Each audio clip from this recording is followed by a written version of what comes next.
CM ಸಿದ್ದರಾಮಯ್ಯಗೆ ಕುರ್ಚಿ ಅಭದ್ರತೆ ಕಾಡ್ತಾ ಇದೆ ಅಂತ ಹೇಳಿ ಶಿವಮೊಗ್ಗದಲ್ಲಿ ಮಾಜಿ ಶಾಸಕ ಎಂಪಿ ರೇಣುಕಾಚಾರ್ಯ ಹೇಳಿದ್ದಾರೆ. ಸಿದ್ದರಾಮಯ್ಯ ಮೆಂಟಲಿ ಡಿಸ್ಟರ್ಬ್ ಆಗಿದ್ದಾರೆ. ರಕ್ಷಣೆ ನೀಡಲು ಬಂದ ರಕ್ಷಣಾ ಇಲಾಖೆಯವರಿಗೆ ರಕ್ಷಣೆ ಇಲ್ಲದಂತಾಗಿದೆ. ತುಘಲಕ್ ದರ್ಬಾರ್ ನಡೆಸಿ ಸಾರ್ವಜನಿಕರ ವೇದಿಕೆಯಲ್ಲಿ ಎಎಸ್ಪಿಗೆ ಅಪಮಾನ ಮಾಡಿದ್ದಾರೆ. ಕೇಂದ್ರ ಸರ್ಕಾರದ ವಿರುದ್ಧ ಪ್ರತಿಭಟಿಸಲು ಇವರಿಗೆ ಯಾವ ನೈತಿಕತೆಯೂ ಇಲ್ಲ ಅಂತ ಕಾಂಗ್ರೆಸ್ ವಿರುದ್ಧ ಮಾಜಿ ಶಾಸಕ ಎಂಪಿ ರೇಣುಕಾಚಾರ್ಯ ಗುಡುಗಿದ್ದಾರೆ. ಮಹಿಳಾ ಕಾರ್ಯಕರ್ತರು ಬಿಟ್ಟಿ ಭರವಸೆಗಳ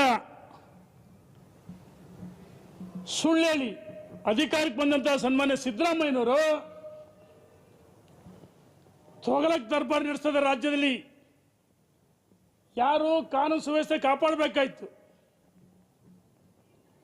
ಅದರ ಬದಲಾಗಿ ಅವರ ದ್ವಂದ್ವ ಹೇಳಿಕೆಗಳಿಂದ ಇಂದು ಬೆಳಗಾವಿನಲ್ಲಿ ಮಹಿಳಾ ಕಾರ್ಯಕರ್ತರು ಪ್ರತಿಭಟನೆ ಮಾಡ್ತಾ ಇದ್ರು.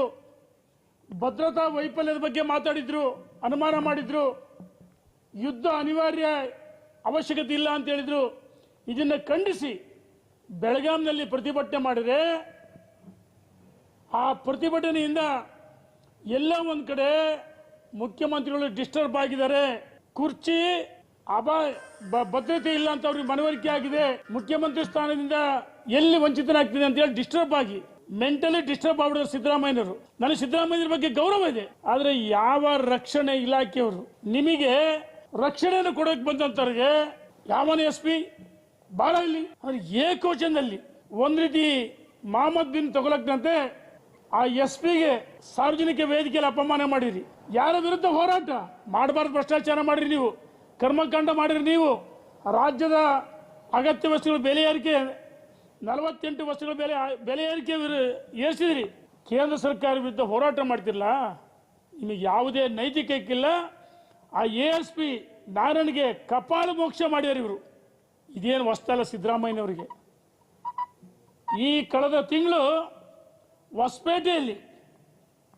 ಹೊಸಪೇಟೆ ಜಿಲ್ಲಾಧಿಕಾರಿ ದಿವಾಕರ್ಗೆ ವೇದಿಕೆಯಿಂದ ಕೆಳಗಿಳಿ ಗೆಟೌಟ್ ಅಂತ ಹೇಳಿದ್ರು.